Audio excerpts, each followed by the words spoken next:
What's up, everybody? I'm Scotty LePage. I'm Clay Ashelman. Hey guys, I'm Tim. I'm Clay. We're from Polyphia and we're here at Amoeba. And we're gonna be telling you about what's in our bags. Low-key with me in the night. You want me, but there's no right. Hold me, I'm a low life. You know me, cause I wanna rise. I'm gonna start with the origin. Oh yeah, baby. Maroon 5.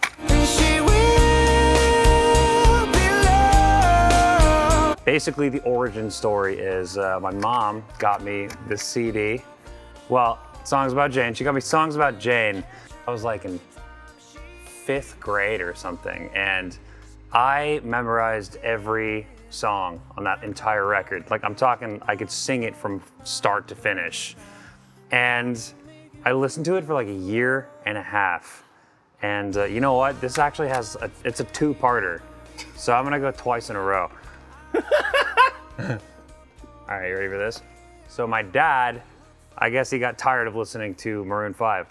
So he showed me this bad boy, Metallica, Ride the Lightning. And then I learned this one from start to finish. This is what made me realize I liked metal. This is what made me realize I liked music. What a lovely story. Top that. Wow. All right. Let's see what's in my bag. I guess if we're going origin stories, here we are. This will be no surprise to you. Coheed and Cambria's and Secrets of Silent Earth 3.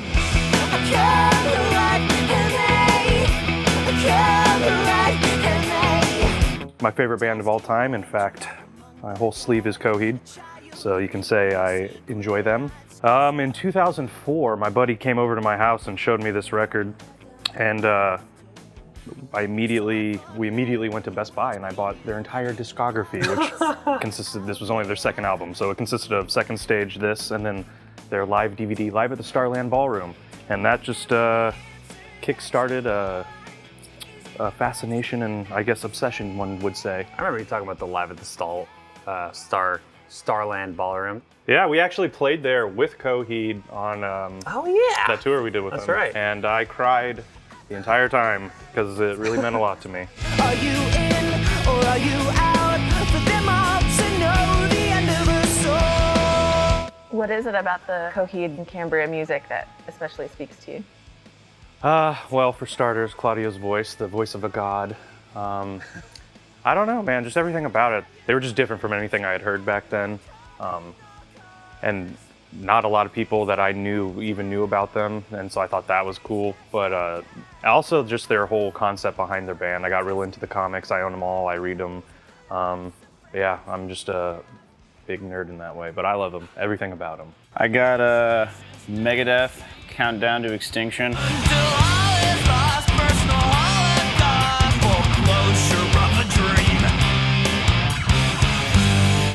I've always been like an underdog guy, I guess you could say. So like the Dave Mustaine story always like resonated with me. And I got really into this record over the pandemic. We got like Skin of My Teeth, of course Symphony, Foreclosure of a Dream, Sweating Bullets.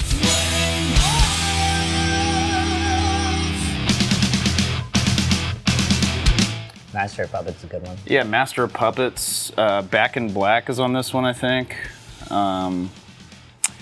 And I like it so much that I got the fucking cover tattooed on my leg. Yeah. Wow. Ugh. That's no joke. There we go. Yeah, man, I'm a dedicated fan, dude. I have seen them like 6 times in total, and you know, Inner Sandman. When was Marty Friedman in the band? Oh yeah, Marty Friedman is on this one. Yeah, He's on this one? Yeah. So we got to take Marty Friedman out on tour. Like, he opened for us in Asia in 2018. And yeah, I cried. Yeah, it was a pretty cool thing for Clay to like get to take out one of his idols on tour. Yeah, dude. But yeah. Definitely a pants shitter. Here we have Frank Zappa, well, I guess Mothers, just another band from LA. My dad showed this to me, early memories, maybe like 5 or 6, but he would play this in the car. And it has a song that's 25 minutes long, the first one, called Billy the Mountain. And it's basically just Frank Zappa and his band telling the story of Billy the Mountain. Billy was a mountain. Billy was a mountain. Ethel was a tree growing off of his shoulder. Yeah, so Billy was a mountain. Ethel was a tree growing off the side of his shoulder. It's the first two lyrics. And Sold. yeah, I think he like cuts some sort of like record deal or something with some like executive guy, and then they go to Las Vegas, and he's like he's a mountain, and he's like trudging across like, you know, the city, like causing like, you know, devastation everywhere that he goes. And then they can't like figure out like how to stop him, so they call the one guy who can, and his name is Studebaker Hawk. Studebaker Hawk, yeah, yeah. Studebaker Hawk, Studebaker Hawk, Studebaker Hawk, yeah, yeah. Studebaker Hawk, Studebaker Hawk. And Clay, our other Clay, loved the Studebaker Hawk part so much that he changed his Twitter like name to Studebaker Hawk. It was that for like 2 years. Yeah, for 2 years it was Studebaker Hawk. And then I think Billy the Mountain eats him from like one of the caves that's supposed to be his mouth. And then yeah, and then the end of the song is like, don't fuck with a mountain. Don't fuck around with Billy.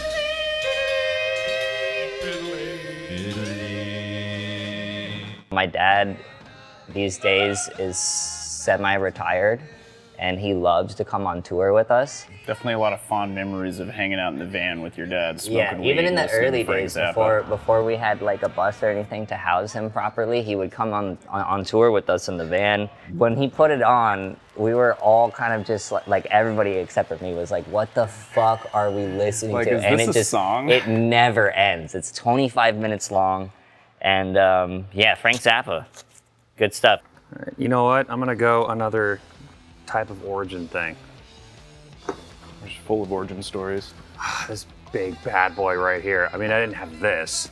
It was a CD, but Black Sabbath Paranoid, baby. Can you help me? Are you from my brain? Oh, yeah. This is the first record that I learned, like on guitar, how to play start to finish. My father showed it to me. I guess my parents just like throughout my childhood kept showing me metal and stuff, but for some reason it was the Maroon 5 that made me actually like, it flipped the switch in my brain. And then when my dad introduced me back into metal, I was like, oh yeah, you know what? Yeah, this is the good stuff. So yeah, that's that. Heck yes. Running as fast as they can. Iron Man lives again. I'm just gonna be throwing curveballs at you all Oh, day. yeah, here comes the curveballs, dude. Here we have Johann Sebastian Bach's The Goldberg Variations. This Which, does surprise me. Yeah, dude.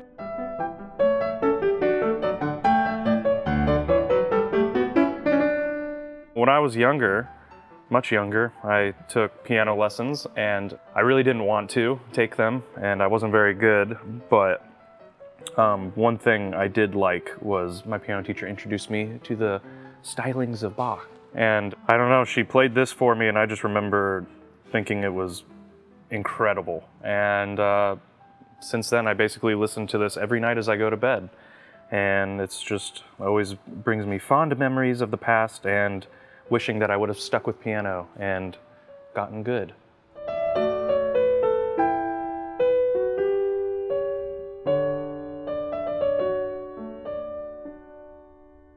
Oh, what the fuck do I got next? AC/DC, man. Gonna win in Sin City. AC/DC was like definitely what got me into music as a kid. It's like just the most epic gateway band of all time. I mean, AC/DC, you cannot go wrong, dude. Down Payment Blues. Sin City is a good one. Down Payment Blues. There's just like a lot of good tracks on this record. And, you know, the riff game, they were like at the top on this one. And I feel like Bon Scott just like totally killed it. And A lot of good shit, man. It's like a really high energy record. And Eddie Van Halen is a huge fan of this record, fun fact. Cool. All right, we have Linkin Park, Hybrid Theory.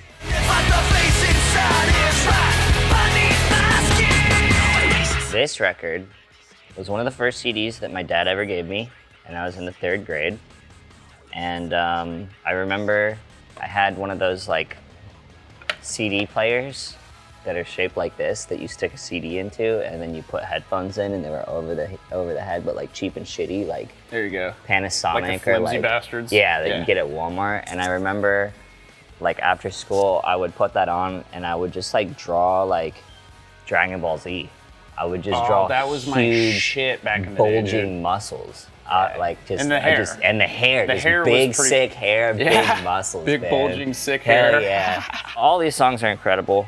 I'm gonna say this because I'm upset that it's not out, but at some point they were gonna do a 20th anniversary. Oh my God, this is it.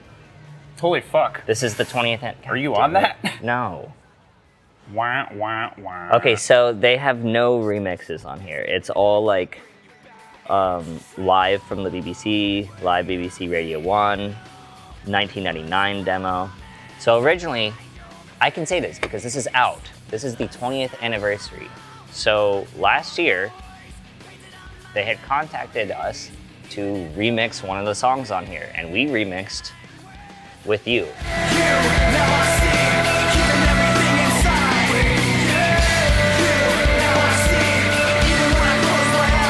It's a fucking crazy remix. It's an insane remix. And it was supposed to be like us, 100 Gex, Brockhampton, like a bunch of people. Maybe And like a streaming exclusive type thing. Or some yeah, shit. but like it was like for the 20th anniversary.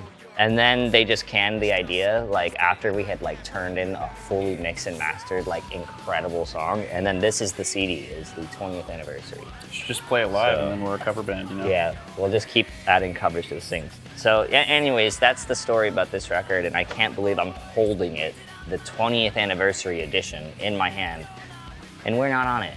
Sad. You should throw it away. Just kidding. I would never deface property. Okay, well, as long as we're talking Another one of your curveballs, curveballs? I have here Agatha Christie's And Then There Were None, which is a great mystery novel. There was a moment's petrified silence, and then a resounding crash. Rogers had dropped the coffee tray. At the same moment, from somewhere outside the room, there came a scream and the sound of a thud. Lombard was the first to move. He leapt to the door and flung it open. Outside, lying in a huddled mass, was Mrs. Rogers. Well, when I was younger, I hated reading, like most kids. And, went through school not reading any books and just pretending like I did and, faking my way through tests. But then I remember we had like a summer reading bullshit, where they give you a list of books you can read. And I picked this one just for some reason. I thought the name was cool, And Then There Were None. I had no idea what it was about. And it was the first book I read start to finish, I think, besides like maybe Hank the Cowdog when I was like 6. And, dude, you ever fuck with Hank the Cowdog, dude? Bro, of course. Bro. You ever fuck with Wayne Scott Weasel? What? You never heard of that? All right. Continue. Scott? We'll talk about it later. We're going to circle back to that. But yeah, I read this book and I was like, oh my God, books can be good. And then, ever since I've read a lot of Agatha Christie's books, great mystery novels, you should check them out. All right. And reading is good. Read, kids. I got one more for you, and it is my absolute favorite band, probably of all time. I looked for my specific favorite record, but I'll give it an honorable mention. Meshuggah, baby. Picked up the new record, Immutable.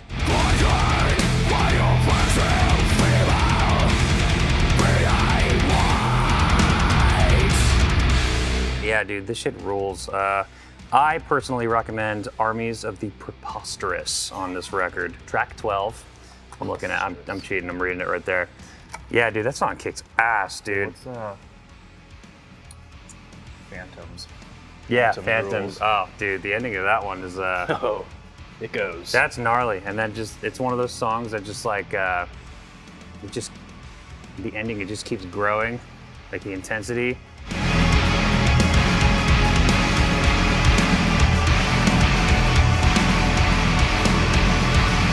And then by the end of it, you're just like, you realize you're just like, you're all tensed up, and then it ends and you're like, oh fuck. Where am I? Where am I? Yeah, That's what I dude. listen to Oh, when man. I go to the gym, baby. Really? When I'm driving there and then I get there, I'm just like, just and you turn off the car and you're like, time to and you some walk weights. in and listen to, I don't know. Whatever's on Katy the radio Perry, in there, yeah. All right, I could literally talk for 3 hours about this, so I'm gonna put it down. Go ahead, dude. Oh, okay. We have In that time. case. All right, I got to represent my Texas boys. Pantera, Vulgar Display of Power.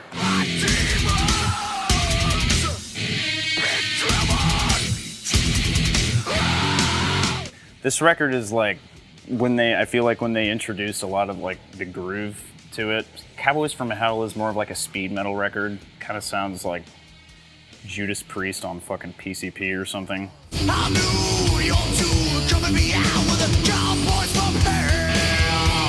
Lots of good shit on this one. By Demons Be Driven is probably my favorite. Or Rise is a fucking good one.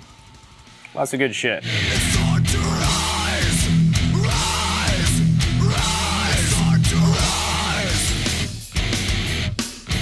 Here we have Inuyasha, the manga. When I was 10, I spent a summer in Taiwan because my mom is from Taiwan. And me and my brother and sister just watched Inuyasha all day, every day. Yeah, he's like half demon because his dad is like a full demon and his mom is a human. And then the whole show, like every demon that he encounters just like shits on him for being like half demon. So they call him half breed because me and my siblings are half white, half Chinese. We were kind of just watching it like, he's just like me for real.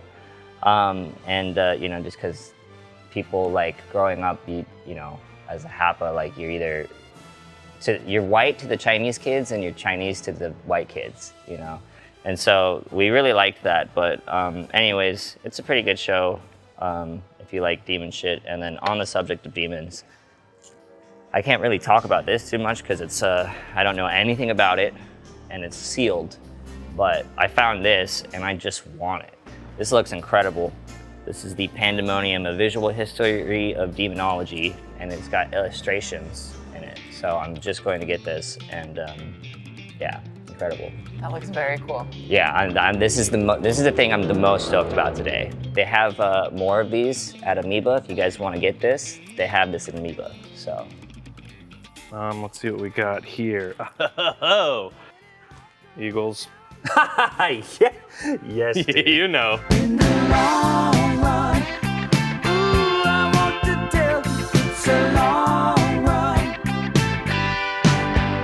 All right, what stories are we about to hear? Well, you know, growing up, my dad and I would always jam this in the car, and no one in my family's musically inclined whatsoever, but my dad would always like air drum to the songs and stuff, and when I would be like 8 years old or 10 years old, and he would be like air drumming, he'd be like, grab the wheel, and so I'd like reach over while he's driving and like steering the car while he's like rocking out to the Eagles and stuff.